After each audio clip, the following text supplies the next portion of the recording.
going to go straight into our second storyteller, and one that's been a fixture at our events, both offline when we used to do big conferences, and now online, so we can reach more of you where you are at your desks.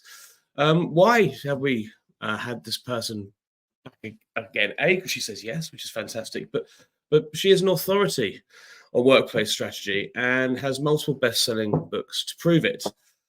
This session is called Bad Boss, What You're Going to Do. We're going to try and start singing, and nobody wants that right now. And a bit of the background to the talk is the majority of bosses don't wake up in the morning and say to themselves, today is a great day to ruin my people's lives. But the reality is that 99.6% of people have had a bad boss.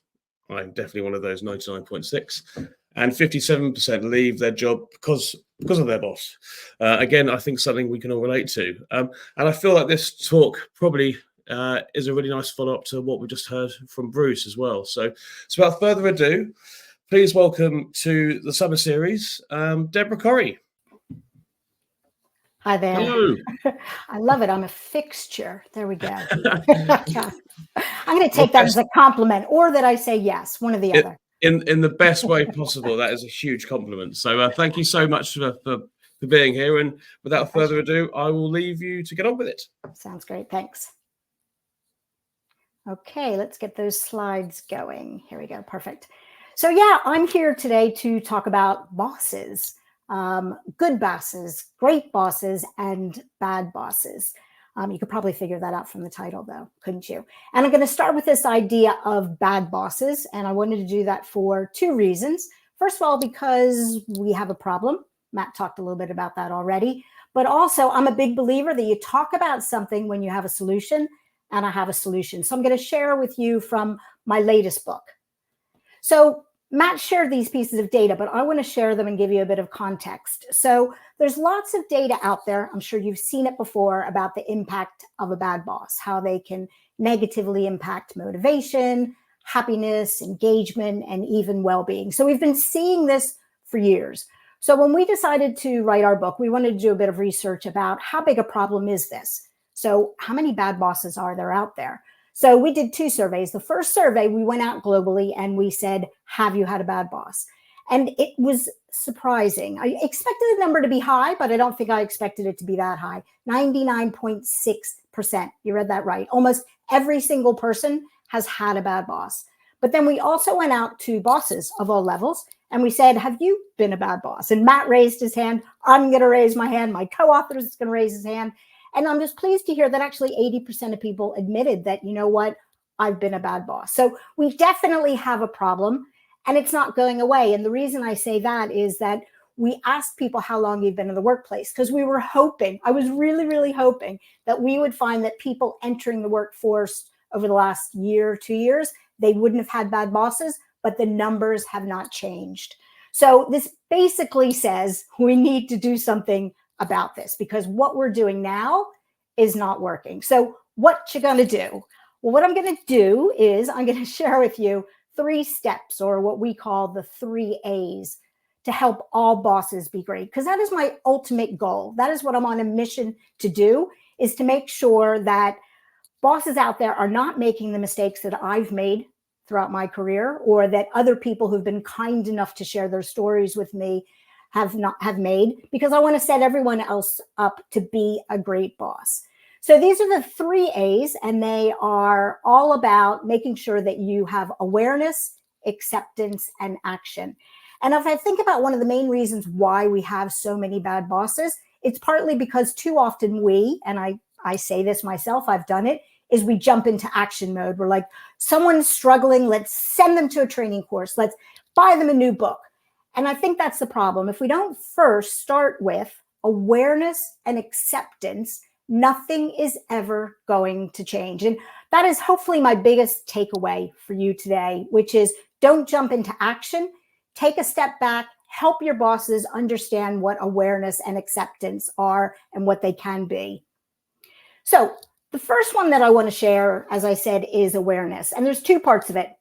Be aware of why it's happening. Why is it happening to me? And then also, what does it look like? So three reasons why I've seen it happen. Okay. And the first one has to do with this concept of that we don't even know that we're a bad boss. It's happened to me before. I think I'm doing a great job, a good job.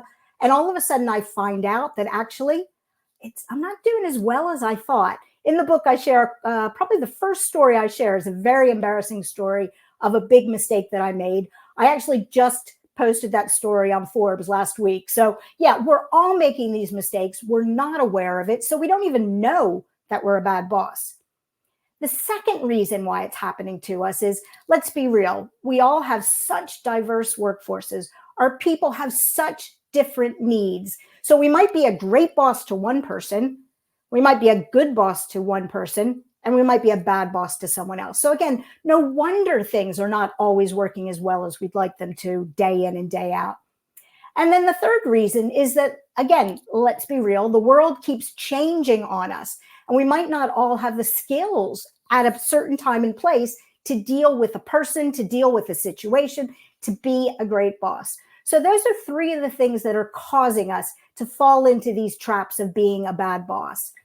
Now, one of the things that really, really pisses me off is when people just say you're doing something wrong. Or when we talk about bad bosses, we talk about those caricatures or, what we see on movies or in cartoons, those horrible, horrible bosses. And I really don't believe that that's the majority. I think that is the minority. I think those are the kind of people that, let's be honest, they are never going to change. They don't think they're doing anything wrong. They don't want to change. They are the people you do not want in your organization. The rest of the people, and that's who I'm really speaking to, are what I call unintentional bad bosses. Those people who, like I just shared before, don't know they're doing it wrong, might not know how to handle every situation, and they might not have the skills. But we really need to take a step back and think about, what does it look like? So what we tried to do is we tried to give them names. We tried to give them faces. We tried to give them definitions. And that's what's on this slide. These are what we call the 10 types of bad bosses. And in our survey, we asked people about them. And every single one of these had at least 50% of people saying that they've had a boss that is this type of bad boss. In fact, it was more like 60 or 70% of people had each of these types of bad bosses. If we're in person, I would ask you, which do you think was the most common? The answer actually was really frustrating to me, because the answer was the unappreciator. 81% of people said they've had a bad boss who's an unappreciator. It's frustrating to me because my last two books I wrote about this are about appreciation. But I think it sort of ties into what Bruce was talking about, how people want to feel like they're seen, like they're valued, that their boss is actually noticing them and showing appreciation to them. And it's not happening. So that was the first most common type. The next two tied for 80%. One is the micromanager. I am a recovering micromanager. And that to me sounded about right, because I think a lot of us, when we first become a manager, we sort of fall into the trap of being a micromanager.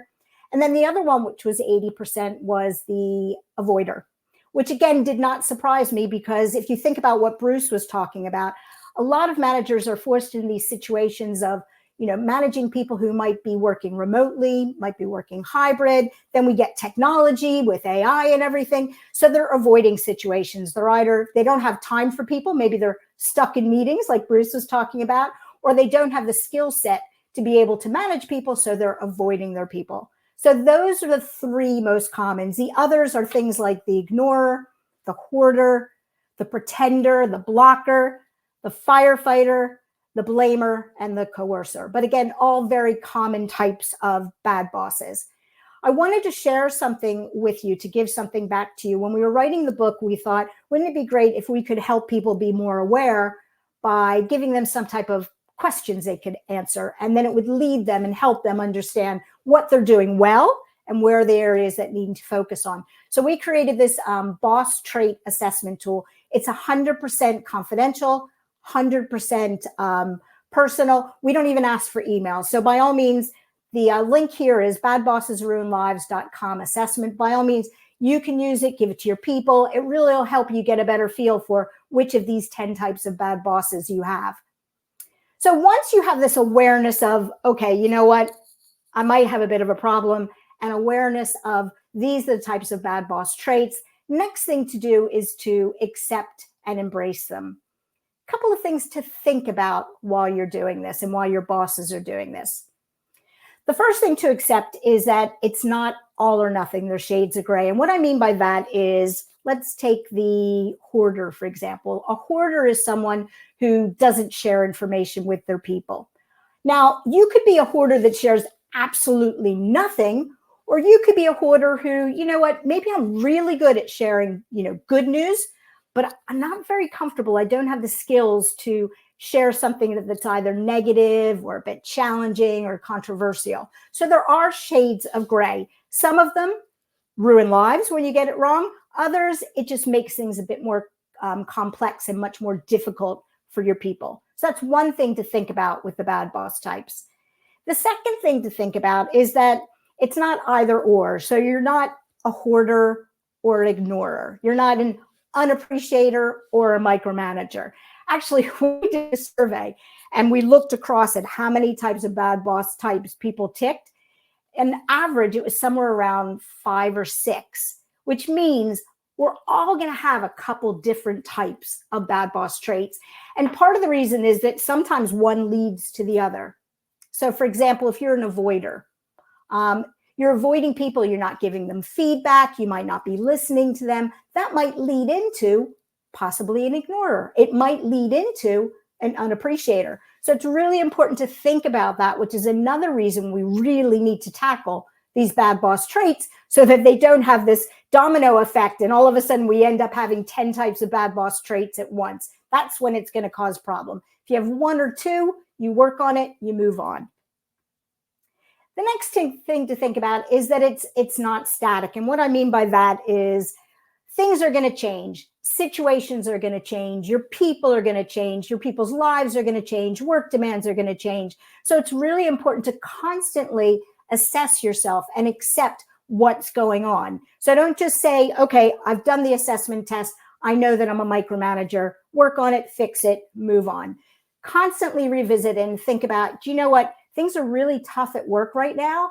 Maybe I'm doing a little bit of hoarding, or maybe I've gotten so busy I've forgotten to appreciate my people. So remember, you have to constantly look and assess and accept where you are. And then the last thing, I think this is really important, and you'll notice I forgot to say this with the emojis on the other page, is we purposely made these emojis a little bit cute, a little bit fun, because we didn't want people to, look at them and think, oh my gosh, that's not me. That's evil. And I am not evil. As I said before, most of us who have these bad boss traits, it's unintentional. So it's really important for us to accept that, you know what, even the best of the best bosses are going to get it wrong from time to time. The reason I have the firefighter emoji up there is that one of the best bosses I ever had. I mean, this boss was amazing. When we were writing the section on firefighter, I wrote it thinking of this boss, because this particular boss was definitely a firefighter. They just loved going from exciting project to exciting project and throw us from fire to fire. And you know what? That was the only thing they did wrong. We lived with it. We learned how to deal with it. The world didn't end. The person was still a great boss. So again, we need to accept that we're going to get it wrong from time to time. So we started out with awareness, right? We moved on to acceptance. Now it's time to take action. I know everybody wants to jump to action, as I said before. And if anyone's read any of my other books, you'll know that I do love a good model. So I'm going to share with you a model. This is what we call the Great Boss Building Block Model. And it's basically 14 building blocks, 14 tools that we as bosses all have to use. It's a tool. It helps us build engagement, motivation, all of the positives that we need as a boss, and all of them work together to do this. Now there's 14 of them, but we've broken them into 2 types of building blocks. We have the ones on the bottom, the purple ones on the bottom. There's 6 of them. They're the foundation. I affectionately call them the 6-pack because they sort of hold up the others.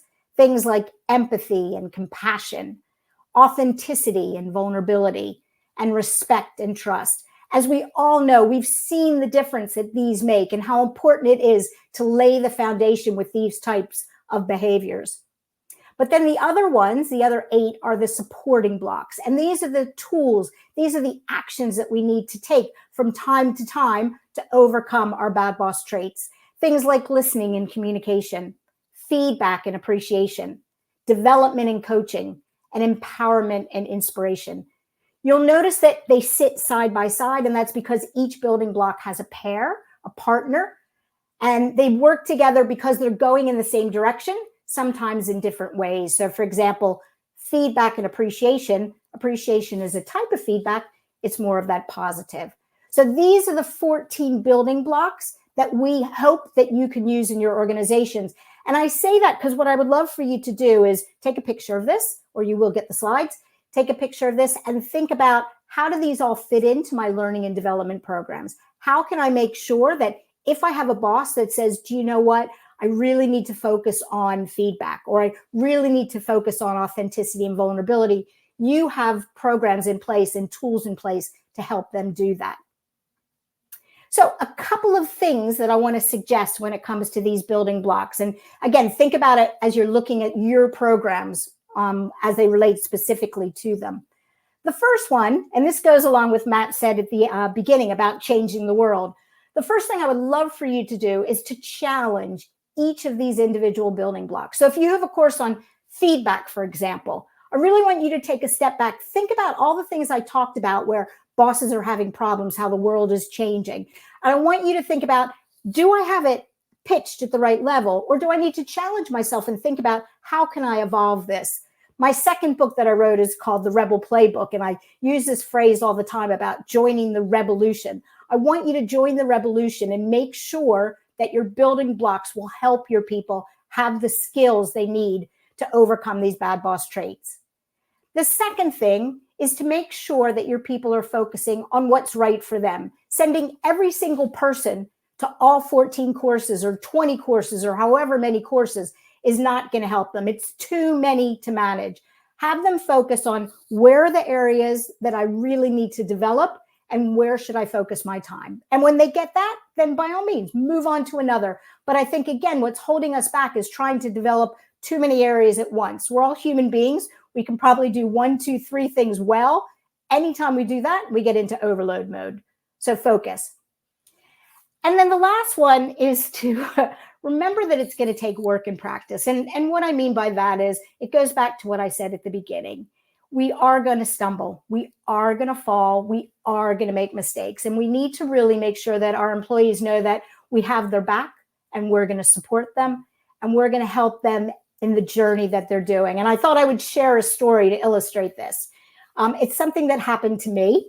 I got promoted from a more junior level manager to a more senior level manager. And all of a sudden I had more people reporting to me. I had more projects. I had more pressure. And I'll be honest with you, I was not the best version of myself. I was not dealing with this pressure well. My alter ego came out. My alter ego's name is Debbie. And she definitely was coming out. But luckily, I was aware of it. And I saw that this was happening. And I saw that if I continued acting this way, it would have a huge negative impact on my employees. So I raised my hand. I told my employees, I pulled them together and I said, you know what, guys, I'll be honest with you. Until I get the skills that I need to be able to deal with this, Debbie is going to come out from time to time. So I asked them, how do you want to deal with this? What's the best thing to do? And we ended up deciding, this is back when I had an office, we decided to create this sign that says, Debbie is in the office, enter at your own risk. And that way people knew that, you know what, maybe I don't want to come in and ask Debbie a question. Maybe I'll wait until Debra is there. And I just, again, wanted to share that just to make the point that it's okay. It goes back to authenticity and vulnerability. It's okay to let your people know that, you know what, you might have some bad boss traits. You might be doing things wrong. It's going to be a journey. And also that you need their help. You need them to help you be aware of what you're doing right and what you're doing wrong. So these are the 3 A's. Remember, start with awareness. Aware that, you know what, things aren't going right all the time. Aware of the 10 types of bad bosses. Accept which are the ones that I really need to focus on.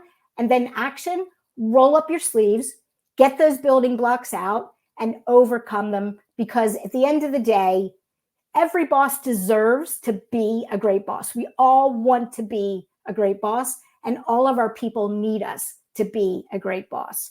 So I've got one more slide. I'm sort of thinking I might need Matt to join me on this. I was going to sing this, but I'm not going to sing this. But I thought that since the title of this presentation was Bad Boss, What You Gonna Do? I thought that we should create a song. So this, you can sing along with me, you can read it along with me, but this is a summary of my presentation as a song. Are ready? Okay. Bad boss, what you gonna do? What you gonna do when your team feels blue? Bad boss, what you gonna do? What you gonna do when they all blame you? Awareness, acceptance, and action we need to turn our bad habits into positive deeds. Look in the mirror, see the reflection, own our flaws, and make the correction. With these changes, we'll lead the right way and start every morning with today's the day. Ready to inspire, enrich, and lift the vibe, creating a thriving, engaged, and happy tribe. Thank you. That's it. Well done. Oh, Matt, you needed to come and join me on that. Oh, well, no, I couldn't steal your limelight there. Well done. Very brave and inspiring.